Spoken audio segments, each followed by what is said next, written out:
Last part में हमने देखा था कि वू गैंग और ली ज़ेन जी फाइट कर रहे थे। वू गैंग ब्लैक सन की पावर को यूज करके ली ज़ेन जी पर अटैक कर देता है, जिससे ली ज़ेन जी सीधा जमीन से जाकर टकराता है। अब आगे इस एपिसोड की शुरुआत में हम ली ज़ेन जी को देखते हैं, जो अभी भी जिंदा था, पर वू गैंग के उस अटैक की वजह से ली ज़ेन जी की हालत बहुत खराब हो गई थी। अब उसमें और लड़ने की ताकत बिल्कुल नहीं थी। ली ज़ेन जी कहता है कि इसके पास बहुत सारी मल्टीपल पावर है और साथ ही साथ इसके अंदर नथिंगनेस भी है और मैं इसे नहीं हरा सकता हूँ। तभी वू गैंग उससे कहता है कि तुम हार गए, क्या तुम्हारे पास अभी भी इतनी पावर है कि तुम मेरे साथ फाइट कर सकते हो? पर ली ज़ेन जी यहाँ से जाने लगता है और साथ ही साथ कहता है कि मैं तुम्हें अगली बार नहीं छोड़ूंगा। इसके बाद व्यू चेंज होता है और हम नेजा को देखते हैं और नेजा के आगे बायू आ जाता है। बायू नेजा से कहता है कि तुम यहाँ पर हो, मैं तुम्हें कब से ढूंढ रहा था। दूसरी तरफ हम वू गैंग को देखते हैं, जो उस मूर्ति को डिस्ट्रॉय कर देता है, जिस मूर्ति से इस जायंट स्टैचू को पावर मिल रही थी। और उस मूर्ति के टूटने से एक धमाका होता है, जिसे शिवांग, हेनली, जुहांग भी महसूस कर लेते हैं और बायू को भी पता चल जाता है कि ली ज़ेन जी हार गया है और वू गैंग ने मूर्ति को डिस्ट्रॉय कर दिया है। तभी सीजी नेजा और बायू के बीच में कुछ वॉल बना देती है। बायू जैसे ही इन वॉल को तोड़ता है और आगे जाता है, पर वो देखता है कि नेजा यहाँ पर नहीं है और बायू समझ जाता है कि जरूर सीजी ने ही नेजा की मदद करी होगी। इसके बाद हम वू गैंग को देखते हैं, वो उस पेड़ के पास आ जाता है जिसके अंदर जियांग होता है। वू गैंग कहता है कि मैंने उस मूर्ति को डिस्ट्रॉय कर दिया है, पर जियांग अभी तक ठीक नहीं हुआ है। तभी यहाँ पर नेजा और सीजी भी पहुँच जाते हैं। वू गैंग नेजा से पूछता है कि ये तुम्हारे साथ कौन है, तो नेजा कहता है कि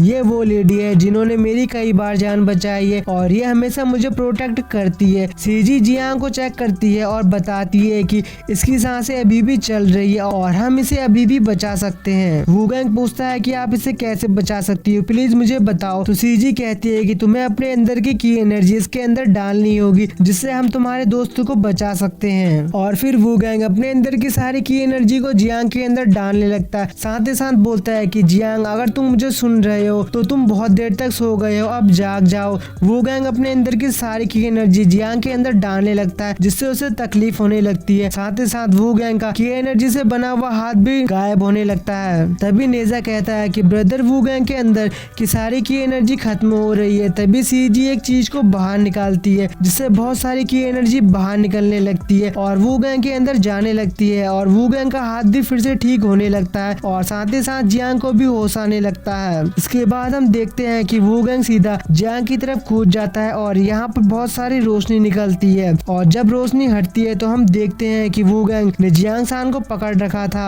और वो जियांग को उठाने की कोशिश करता है, पर जियांग को होश नहीं आ रहा था। तो वू गैंग जियांग की चेस्ट को दबाने लगता है और इसके बाद वो अपने मुंह से जियांग को ऑक्सीजन देने लगता है, पर तभी जियांग उसे रोक लेता है और कहता है कि तुमने तो इतनी जोर जोर से मेरी चेस्ट को दबाकर लगभग मेरी जान ही निकाल दी थी। इसके बाद वो खड़े होकर सीजी को थैंक यू बोलता है। तो सीजी कहती है कि मैंने तो बस तुम्हारी छोटी सी हेल्प करी थी और वू गैंग ने ही तुम्हारे अंदर अपनी की एनर्जी डालकर तुम्हें बचाया है। पर तभी अचानक से यह जगह पूरी तरह से हिलने लगती है। सीजी बताती है कि जायंट स्टैचू को फैंटेसी आइलैंड के साथ कनेक्ट कर लिया है और ये जायंट स्टैचू फैंटेसी आइलैंड की तरफ जा रहा है, जिस पर वू गैंग कहता है कि फिर तो हमें जल्द से जल्द बाकी सारी मूर्तियों को भी डिस्ट्रॉय करना चाहिए। सीजी कहती है कि अगर तुम उन मूर्तियों को डिस्ट्रॉय कर भी देते हो तो इसका कोई फायदा नहीं होगा, क्योंकि वो मूर्तियां दोबारा से ठीक हो जाएगी। और हम देखते हैं कि जिस मूर्ति को वू गैंग ने डिस्ट्रॉय किया था वो भी दोबारा से ठीक हो रही होती है। इसके बाद सीजी यहाँ पर एक पोर्टल खोलने लगती है और कहती है कि हमें जल्द से जल्द यहाँ से जाना होगा, नहीं तो बायू हमें ढूंढ लेंगे। और फिर सभी लोग उस पोर्टल के जरिए यहाँ से दूसरी जगह जाने लगते हैं। रास्ते में सीजी बताती है कि जब 90,000 साल पहले हुई वॉर में बुझोम माउंटेन डिस्ट्रॉय हो गया था, तब स्वर्ग और धरती का संतुलन बिगड़ गया था और स्वर्ग का सारा पानी धरती में आ गया, जिसकी वजह से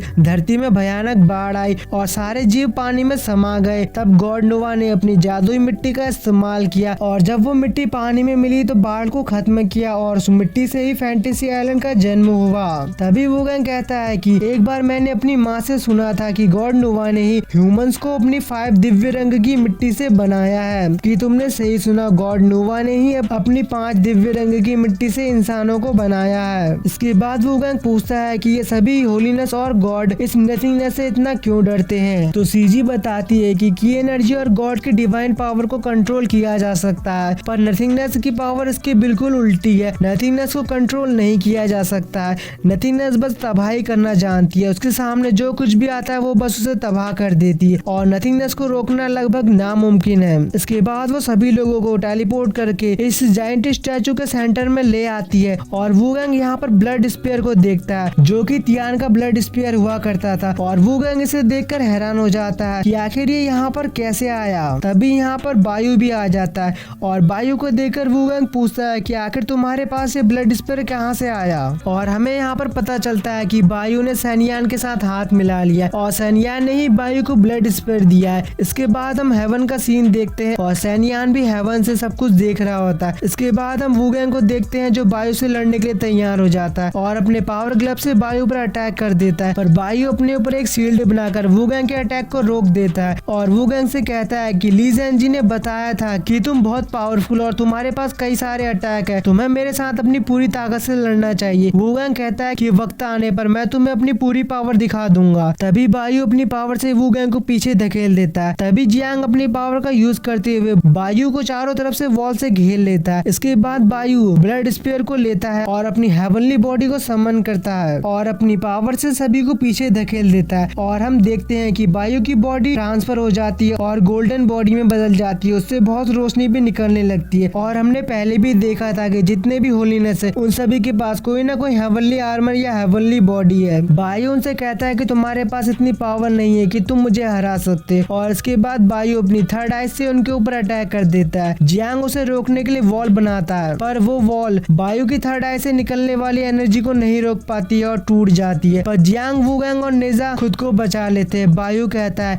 आज तुम सभी लोग यहाँ मरने वाले हो, तुम्हें आज मुझसे कोई नहीं बचा सकता है। वूगैंग कहता है कि मैं बायू को छोटे मोटे हमलों से नहीं हरा सकता, वो बहुत पावरफुल है, इसलिए मुझे अपना सबसे पावरफुल अटैक करना होगा। इसके बाद वो जियांग को खुद को कवर करने का इशारा करता है ताकि वो वॉल के पीछे से अचानक से बायू पर हमला कर दे। जियांग यहाँ पर बड़ी सी वॉल बना देता है। इसके बाद वूगैंग ब्लैक सन की पावर से बायू पर अटैक करने ही वाला होता है, पर तभी यहाँ पर एक शैडो आकर वूगैंग के पास जो वॉलर शॉट का टुकड़ा होता है उसे ले लेती है और वो शैडो इतनी तेज होती है कि वूगैंग उसे देख ही नहीं पाता है और वो शैडो सीधा बायू के पास जाती है और हम देखते हैं कि वो एक डॉग होता है जो दिखने में काफी खतरनाक लग रहा था। वूगैंग बायू से वॉलर शॉट का टुकड़ा मांगने लगता है। बायू कहता है कि चियू क्लैन के एंसेस्टर तीनों लोगों में सबसे ज्यादा ताकतवर हुआ करते थे और वो स्वर्ग और पृथ्वी को नियंत्रित करते थे और साथ ही साथ बायू चियू क्लैन के सभी एंसेस्टर की सोल को वॉलर शॉट के टुकड़े की मदद से यहाँ ले आता है और वूगैंग और उसके साथियों को मारने का आदेश देता है। वूगैंग उन एंसेस्टर से कहता है कि मैं तुम्हारे चियू क्लैन का ग्रैंड मार्शल हूँ,